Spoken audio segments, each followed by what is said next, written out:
안녕하세요, 여러분. 반갑습니다. 서연쌤이에요. 자, 우리 이제 2학기가 시작되었습니다.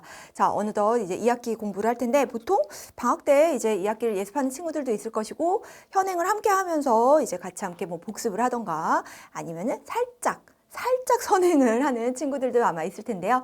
OT 듣고 오셨나요? OT 뭐 별거 아닌 것 같아도 전체적으로 우리 강의 흐름 알 수 있으니까 OT 들으시고, 그 다음에 지금 첫 번째 강의, 우리 1단원 성찰하며 성장하며 라는 단원의 제목 공부를 할 겁니다. 그래서 이제 보통 1단원에서는 뭐가 많이 나온다고 했었죠?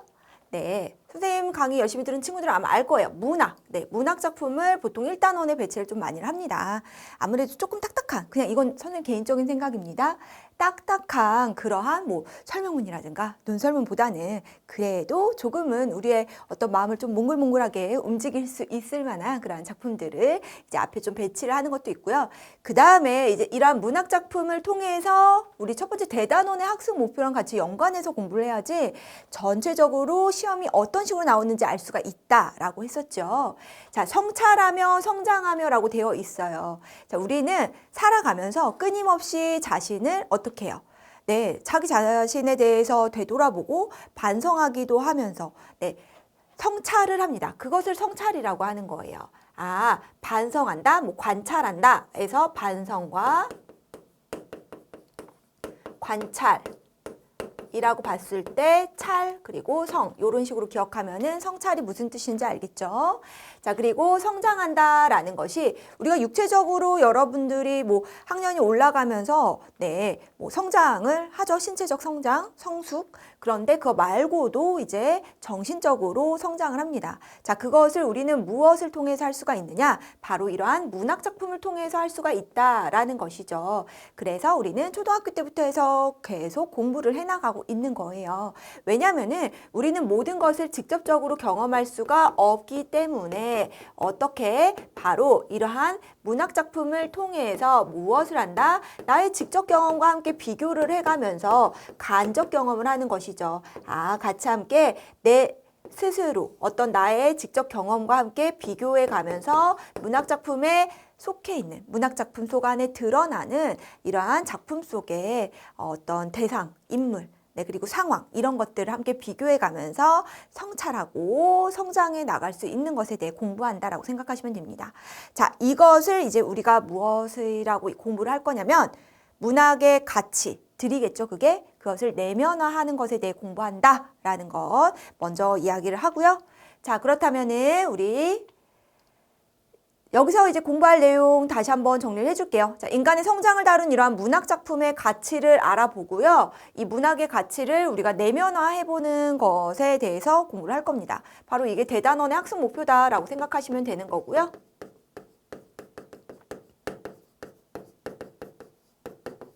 자, 이러한 대단한 학습 목표, 이 학습 목표와 학습 방향을 잘 알아두시면서 공부를 해주셔야지 여러분들이 여기에서 물론 작품의 내용적인 부분도 중요하지만 여기에서 내가 무엇을 알아야 하는지 이것이 중요한 겁니다. 항상 공부할 때는.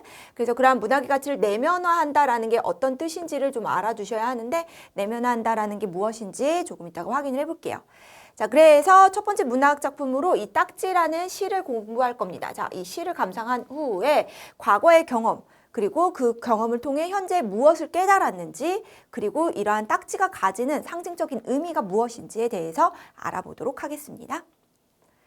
자, 우리는 성장을 다룬 문학 작품을 공부한다라고 했습니다. 자, 이제부터는 교재와 함께 하겠습니다. 체크, 우리 8페이지 보겠습니다. 자, 성장을 다룬 문학 작품이라는 것은 결국 한 인물이 보통 어린 시절부터 어른까지, 네, 되기까지의 어떤 사건이라든가 갈등을 겪게 되죠. 그리고 그러한 사건을 어떻게 합니까? 해결해 나가는 그러한 어떤 과정, 이러한 모습들을 보여줌으로써 성장을 하는 것을 보여주는 작품, 성장하는 과정을 보여주는 작품을 바로 성장을 다룬 문학 작품이라고 합니다. 물론 그러한 성장을 다룬 작품에는 이러한 문학, 그러니까 우리가 알고 있는 산문문학, 뭐 온문문학뿐만 아니라 우리 뭐 영화나 뭐 아니면 만화나 뭐 이러한 영상 같은 것들 있죠. 네, 그러한 것들도 모두 해당이 된다라고 보시면 될 것 같고요. 자, 문학의 이러한 가치는 결국 성장 과정을 다룬 작품을 우리가 이렇게 감상을 잘 함으로써 이 문학의 가치를 발견할 수 있다라는 것입니다. 자, 이 문학의 가치를 발견할 수 있다는 게 결국 무슨 뜻이냐? 문학은 무엇을 반영하죠? 너무 동떨어진 것을 반영하지 않아요. 동떨어진 거 반영하기도 해요. 완전 막 미래 SF 그런 소설도 있잖아요. 라고 생각할 수가 있는데 그게 아니라 이런 문학 작품은요. 바로 그러한 배경은 다를 수가 있지만 현실, 우리의 이러한 삶, 현실을 반영한다라는 거예요. 그래서 이 소설이 가지는 특성 중에서는 진실성이라는 게 있습니다. 그렇죠? 그래서 그러한 어떤 진실, 우리 삶의 진실 같은 것들을 다룰 수밖에 없다. 자, 그래서 삶의 다양한 가치를 담고 있다라는 사실. 자, 그러다 보니까 당연히 우리는 문학 작품을 읽고 어떻게? 맞아요. 자신의 삶을 성찰하면서 깨달음도 얻을 수 있고 그러면서 성장할 수도 있구나라는 것이 문학이 지니는 가치다라고 생각하시면 되는 겁니다.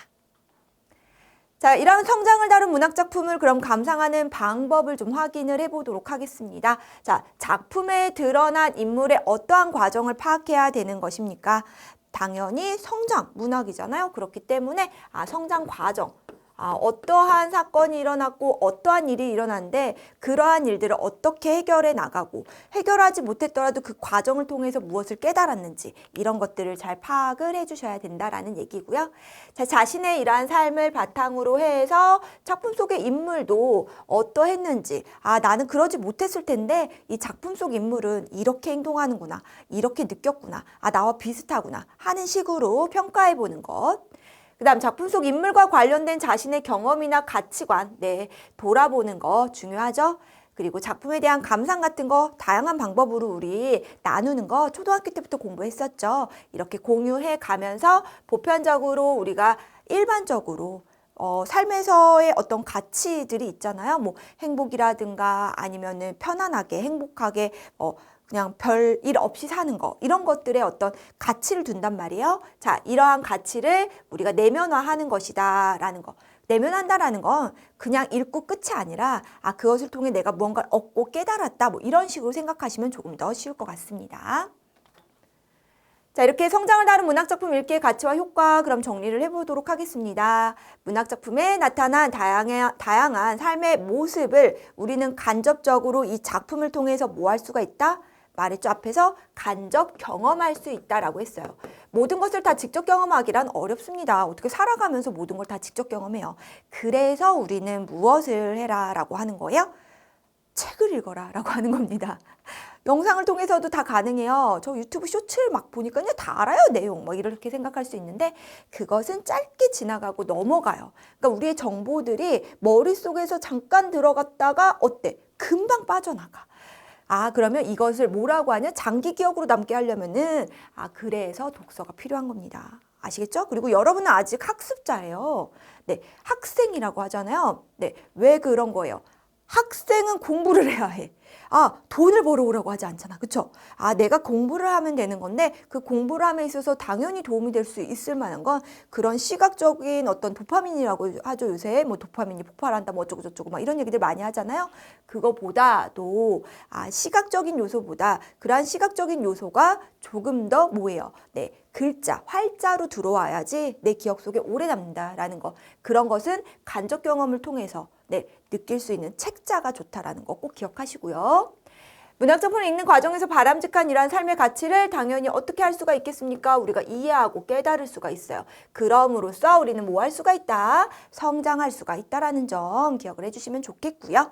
이렇게 문학작품에 드러난 인물의 이러한 성장 과정을 살펴보면서 자신의 삶도 뭐 할 수가 있는 거예요? 되돌아보고 난 그렇게 생각하지 못했는데 반성해보고 하는 성찰을 할 수 있다라는 점. 이것이 바로 무엇을 하는 것이다?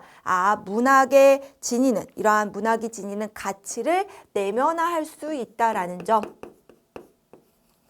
이것을 꼭 기억하시면 되겠습니다. 이게 바로 무엇이다? 이 대단원에서 꼭 우리가 알아야 할 부분이다 라는 것입니다. 자, 그래서 보세요. 봄이야, 좋은 책 있으면 추천해줘. 마침 얼마 전에 인상 깊게 읽은 책이 있어. 궁금하네. 어떤 책이야? 최근에 싸운 뒤로 친구와 싸운 뒤로 어떻게 화해할지 고민이었거든. 이 소설 주인공이 어떻대요? 나와 비슷한 상황이더라고.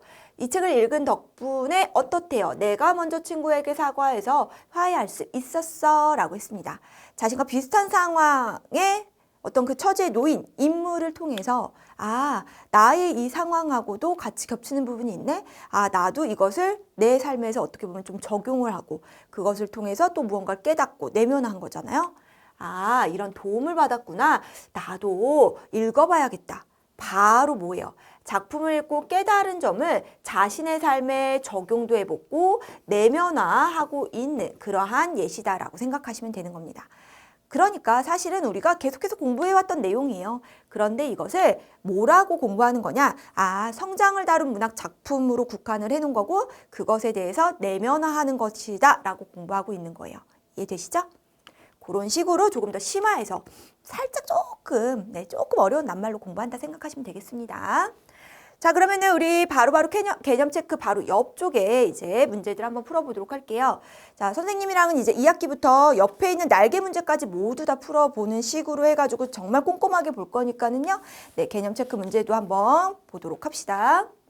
빈칸에 알맞은 말을 써보도록 하겠습니다. 성장을 다룬 문학작품은 한 인물이 어린 시절부터 어른이 되기까지 갈등을 겪고 이를 해결하면서 당연히 뭐 하는 것이겠습니까?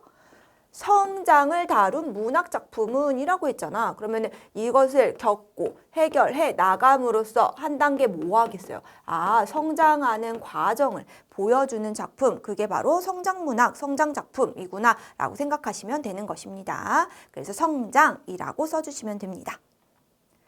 그럼 두 번째, 성장을 다룬 문학작품을 읽는 방법으로 알맞지 않은 것을 한번 찾아보도록 합시다. 작품 속 인물의 성장 과정을 당연히 파악해줘야죠. 작품 속 인물의 행동을 그대로 따라한다. 아, 이런 건 너무 쉽잖아. 어떻게 그대로 따라해? 인물에 견주어서 자신의 삶을 성찰하는 태도 중요하죠.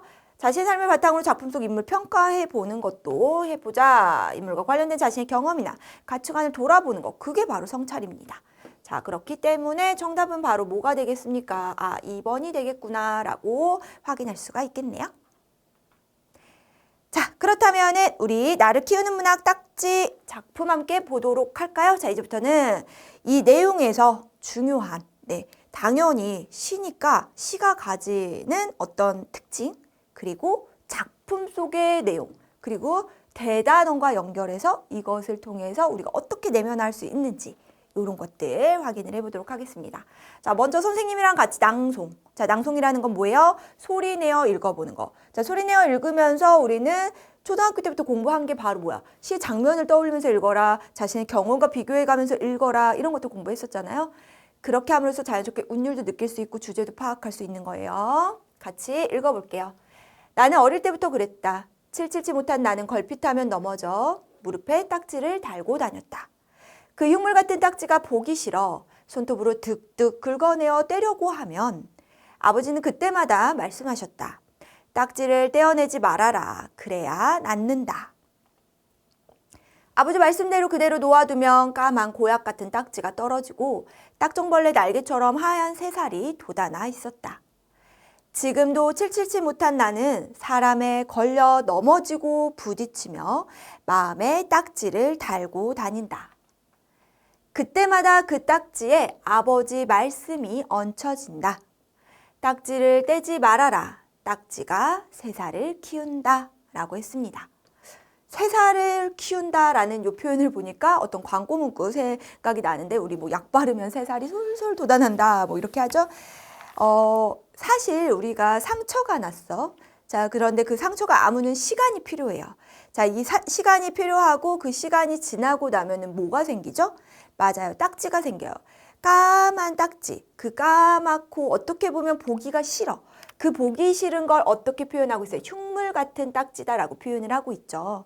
네, 까맣게 이렇게 딱지가 붙었는데 여러분 한번 생각해 보세요. 이 딱지 선생님도 많이 넘어지고 막 그래봐서 아는데 이 딱지가 생기면 좀 간지러워. 그래서 평소에 피부가 만약에 이제 좀 간지러워하는 친구들이 있으면 아마 자꾸 긁으면서 상처가 생기고 그 상처가 조금 아물 때쯤 또 딱지가 생기는데 그게 또 간지러워서 또 긁어대는 친구들이 아마 있을 거예요. 아, 그거를 막 긁어내는 그런 버릇들이 있었을 텐데 이런 것뿐만 아니라 그러한 어떤 뭐 신체적인 그러한 얘기를 하는 것이 아니라 여기서 가지는 의미가 있겠구나. 그럼 아버지가 하는 말에 의미가 있겠구나라는 거 충분히 짐작되시죠? 자, 그래서 딱지라는 이 제목의 상징적 의미 알아두셔야 되고요. 우선은 우리는 첫 행부터 한번 보도록 할게요. 자, 나는 어릴 때부터 그랬다라고 했습니다. 자, 나라는 뭐예요? 시적 화자, 시에서 말하는 이라고 하죠. 자, 이렇게 시적 화자, 시에서 말하는 이가 뭐 하고 있어요? 어릴 때부터 그랬다라고 표현하고 있습니다. 자, 어릴 때부터 그랬다라는 것은 과거를 회상하고 있는 것이다 라는 것을 알 수가 있는 것이고, 아, 우리는 무엇을 공부하고 있는 것이다? 성장을 다룬 문학작품을 공부하고 있어요.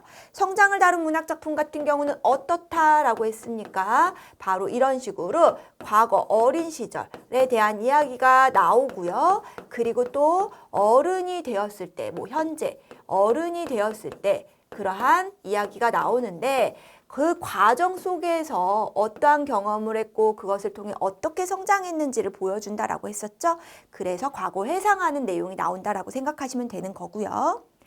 자, 과거에 나는 어떻다라고 표현을 했습니까? 자, 나에 대해서 만약에 물어본다라고 하면, 아, 나는 뭐 꼼꼼하거나 그런 성격은 아니었구나. 칠칠치 못한 나는 이라고 표현을 하고 있습니다. 그래서 걸핏하면 뭐 조금이라도 뭐가 있으면 넘어지는 거야. 그러다 보니까는 매번 어떻게 했어요? 내 상처 이렇게 입는 경우가 많았군요. 무릎에 딱지를 달고 다녔다라고 했습니다. 그러니까 아무래도 좀 꼼꼼하거나 신중하거나 막 그런 성격이 아니다 보니까 자꾸만 걸핏하면은 넘어져가지고 무릎에 이렇게 딱지를 달고 다녔다라는 얘기예요. 그런데 그 흉물 같은 딱지가 보기가 싫었다라고 했습니다. 자, 그 흉물 같은 딱지가 보기 싫었다 방금 이야기했죠? 아, 이 딱지라는 것을 어떻게 나라는 인물은요 흉물 같다라고 생각을 했던 것입니다. 아, 별로 좋게 보이지 않았던 거죠. 네, 뭐 아무래도 이렇게 딱지 생기고 그러면은 무릎에 생기고 뭐 아니면 얼굴에 생기든 보기에 좋지는 않잖아요. 그래서 어떻게 한 거예요? 손톱으로 득득 긁어 떼어내려고 하면이라고 했습니다. 자, 손톱으로 득득 떼어내려고 했던 거야. 바로 이렇게 딱지가 생기면 나는 어떻게 했다? 아, 손톱으로 득득 긁어서 떼어내려고 했다라는 거. 바로 나의 태도다라고 보시면 되겠어요. 이 나의 태도가 왜 중요하냐면 바로 이 딱지. 그러니까는 어떤 그런 상처가 생겼어? 그 상처 때문에 딱지가 생겼어? 그런데 그 딱지를 대하는 태도가 어땠다라는 점이 중요한 겁니다. 네, 별건 아니지만. 그래서 손톱으로 득득 긁어서 떼어내려고 했었다라는 점, 요거 확인을 해주시면 좋을 것 같고요. 자, 그럴 때마다 아버지는 어떻게 말씀을 하신 겁니까? 딱지를 떼어내지 말아라. 그래야 낫는다. 라고 말씀을 하셨다라는 겁니다. 그럼 아버지는 어떻게 했던 거예요? 아버지가 생각했었을 때 딱지를 대하는 태도는 딱지는 떼어내지 말아라. 그래야 어떻게 할 수가 있다? 낫는다. 라고 생각하셨구나. 라는 점. 그게 아버지와 내가 딱지를 대하는 태도가 다르구나. 라는 그러한 차이를 보인다라는 점에서 여러분들이 좀 확인을 해주셔야 하는 부분이다 라고 생각하시면 되겠습니다. 자, 그래서 아버지 말씀대로 그대로 놓아두면 이라고 했습니다. 자, 그래서 아버지 말씀대로 떼지 말라고 했으니까 그대로 놓아두면 정말 어떻게 됐던 거예요? 네, 우리 까만 고약이라고 해가지고 헐거나 골문데 이런데 고약이라고 해서 이렇게 붙여놨었어요. 그런 것이 이제 어떤 거야? 떨어진 거지, 딱지가. 자, 이렇게 까만 고약 같은이라고 했죠? 자, 바로 우리 시 잠깐 이야기할까요? 자, 시라는 것은 뭡니까? 네, 운율이 있는 문학. 자, 운율이 있다라는 식으로. 그러면 여기서 운율이 느껴지는 만약에 형성 방법이다라고 하면은 뭐뭐다 막 이런 식으로 시어라든가 시의 구절이라든가 자, 이런 것들을 어떻게 함으로써 기본적으로 반복함으로써 운율을 형성한다라는 점 기억해 주시고, 또 하나는 시에는 이렇게 뭐예요? 상징이라든가 비유라든가 이런 것들을 활용해가지고 보다 효과적으로 주제 같은 것들을 드러내고 조금 더 재미있게 또는 운율을 살리기도 합니다. 자, 여기서 비유가 나왔습니다. 까만 고약 같은 딱지라고 했으니까 여기에서는 지규가 쓰였구나 라는 점, 여긴 비유가 중요한 부분이 아니기 때문에 간단하게만 확인하고요. 자, 이 딱지가 떨어지고 어떻게 된 거예요? 딱정벌레 날개처럼 하얀 새살이 돋아나 있었다라고 했습니다. 자, 그럼 딱정벌레 날개처럼 하얀 새살이 돋아나 있었다라고 했으니까는 그 하얀 새살이라는 것은 결국엔 딱지가 왜 생겼던 겁니까? 네, 상처로 인해서 생겼는데 그 상처가 어떻게 됐다라는 거예요? 아, 회복이 되었구나 라는 것을 바로 뭐라고 표현한 거야? 하얀 새살이다 라고 표현을 한 것이죠. 아, 그래서 이 하얀 새살이 뜻하는 거, 상징하는 거, 의미하는 건 바로 상처가 낫고 난 뒤에 회복한 것을 의미하겠구나 라는 거 기억하시면 될 것 같고요. 그리고 이것을 어떻게 표현했어요? 딱정벌레 날개처럼이라고 마찬가지 뭐뭐 같은 또 뭐뭐처럼 직유법을 사용해가지고 표현을 하고 있네요. 자, 이렇게 딱정벌레 날개처럼 하얀 새살이라고 했습니다. 바로 비유적인 표현을 사용하고 있고요.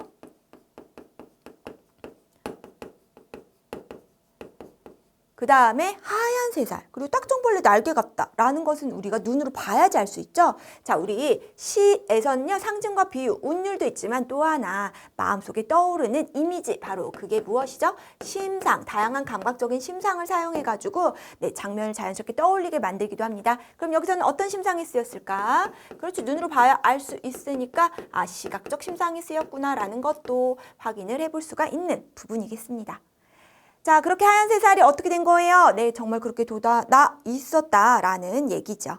자, 그러면서 지금도라고 했습니다. 자, 지금도로 넘어갔네. 그럼 과거에서 이제 현재로 넘어갔구나라는 거 확인할 수가 있는 것이고, 지금도 그런데 뭐예요? 나는 아직까지도 777 못한 나예요. 네, 여전히 비슷해. 그러한 나는 사람에 걸려 넘어지고 부딪히며 라고 표현을 했습니다. 자, 여기에서 사람에 걸려 넘어지고 부딪힌다라는 게 정말 사람들한테 막 걸려서 넘어지고 부딪히는 직접적인 그러한 것을 뜻하는 걸까?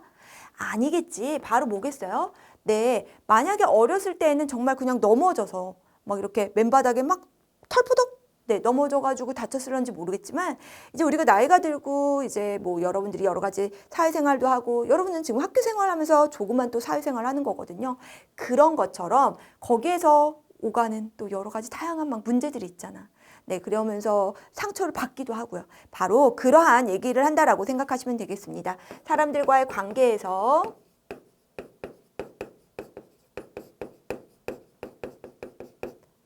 상처를 받는 거. 그런 것을 넘어지고 부딪힌다라고 표현을 하는 거죠. 네, 선생님도 마찬가지예요. 아직까지도 그렇단 말이에요. 아마 평생 선생님 죽기 전까지 그러겠죠? 네, 바로 이런 식으로 마음에 여전히 상처가 생기니까 그럼 그 다음에 뭐예요?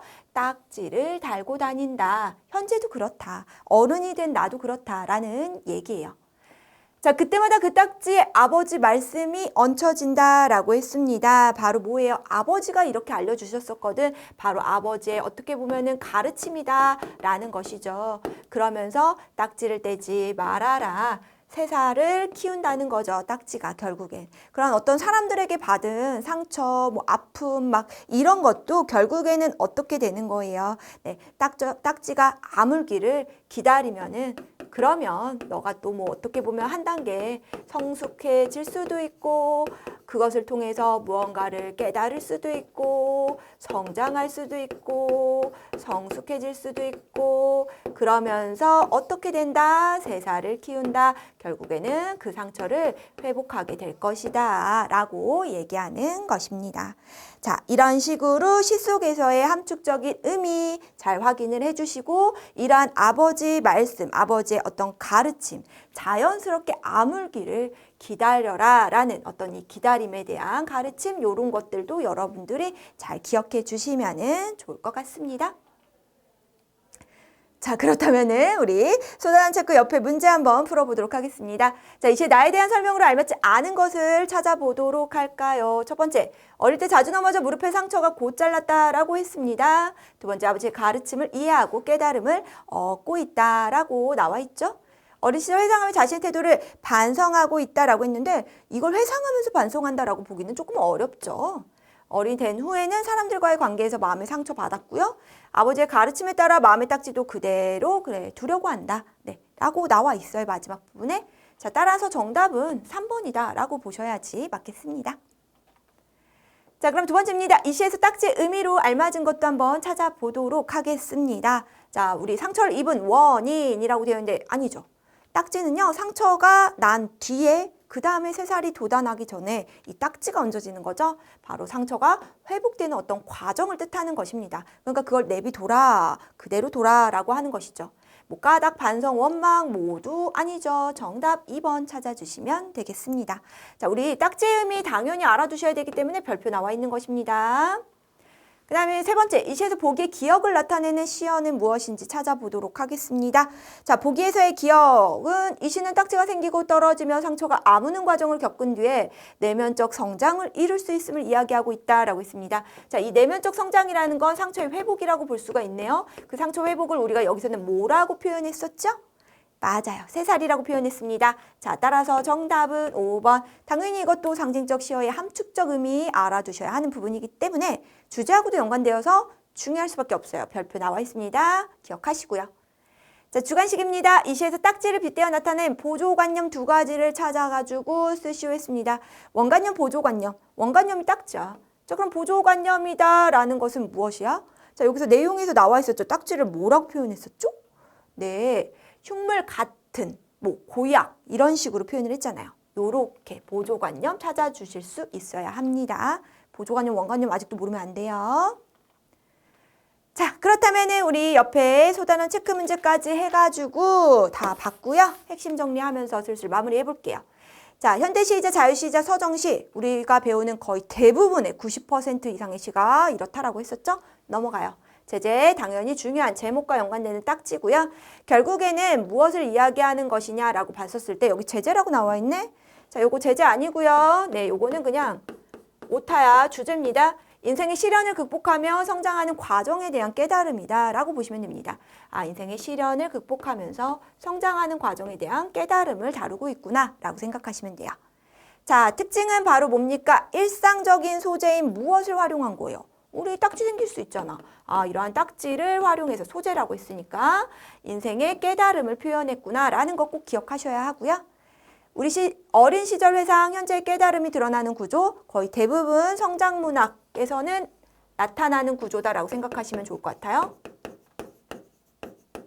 성장문학에 드러나는 구조라고 생각하시고 유사한 표현을 반복했죠. 시행 반복했어요. 자, 의미도 강조하고 또 하나 뭐예요?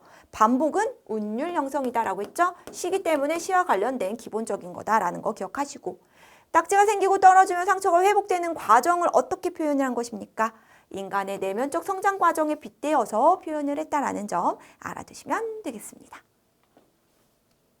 자, 그러면은 행별로 확인해 볼까요? 자, 1부터 3행까지 어린 시절에 나는 자주 넘어져서 무릎에 딱지를 달고 다녔다라고 했습니다. 4행부터 7행까지는 딱지를 떼어내려는 나에게 아버지가 떼지 말아야 상처가 낫는다라고 말씀해 주셨고 그래서 아버지 말씀대로 딱지를 그대로 두었더니 정말 새살이 돋아나더라. 바로 이러한 과거의 경험, 구조. 지금의 나는 마음에 딱지를 달고 다녀요. 지금도 비슷해요. 그렇죠? 자, 하지만 딱지를 떼어내지 말라던 아버지의 이러한 가르침을 이제 이해하고 있는 것이죠. 바로 현재에 무엇이 나타나고 있는 것입니까? 내가 아버지가 그렇게 얘기하셨던 그러한 부분, 깨달음.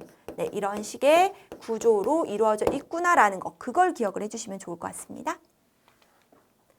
자, 그래서 시에서 딱지의 의미 당연히 중요하니까 자, 시의 구절 보면 까만 보약 같은 딱지가 뭐 딱정벌레 날개처럼 그래서 마음에 딱지를 달고 딱지를 떼지 말아라 딱지가 이제 있어야지 새살 키운다라는 얘기가 나왔었죠. 자, 이렇게 딱지의 의미는 바로 넘어져서 무릎에 생긴 상처가 낫는 과정을 과거의 이제 내용을 통해서 보여주고 경험을 통해 그러면서 이 과거의 경험뿐만 아니라 현재의 나도 어떻다는 거예요. 네, 사람을 통해서 어떤 마음 속에서 이번에는 이제 신체에 생겼다라고 본다면은 이제는 마음에 생긴 거죠. 자, 이러한 마음에 생긴 상처들이 있어. 하지만 어떻다는 거예요? 아버지가 그때 해주셨던 그러한 가르침을 깨달은 거지. 자, 이러한 깨달음을 통해서 어떻다? 바로 사람들로 인한 마음의 상처가 회복되는 과정인 것이고 인생에서 겪는 시련과 고난을 이겨내는 과정인 것이구나 라는 것을 글쓴이, 그러니까 시적 화자는 말하고자 하는 겁니다. 비유적인 표현도 확인해 보겠습니다. 뭐 흉물 같은 딱지, 까만 고약 같은 딱지, 딱정벌레, 날개 같은 하얀 새살. 자, 딱지는 이렇게 두 개고 하얀 새살은 이렇게 표현한 거예요. 모두 지규 썼죠? 보기 싫은 딱지를 흉물에 빗대어 표현했고 상처에 붙은 검은 딱지의 모습을 고약에 빗대어 상처가 아문 뒤 도단한 뭐예요? 네, 이 새살을 딱정벌레 날개에 빗대어서 표현을 했다.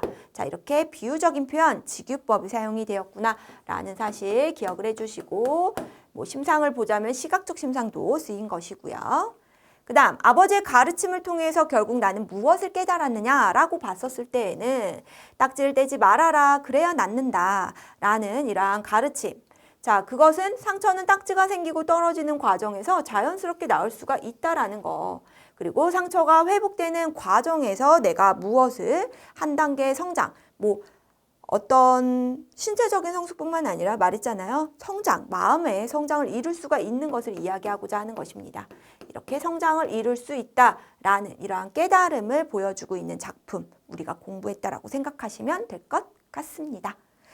자, 이렇게 해서 선생님하고 이번 시간에는요, 소단어 핵심 정리의 내용까지 살펴봤습니다. 다음 시간에 학습활동이랑 해가지고 문제 조금 더 풀어보면서 첫 번째 소단원의 내용들 슬슬 마무리해 보도록 할게요.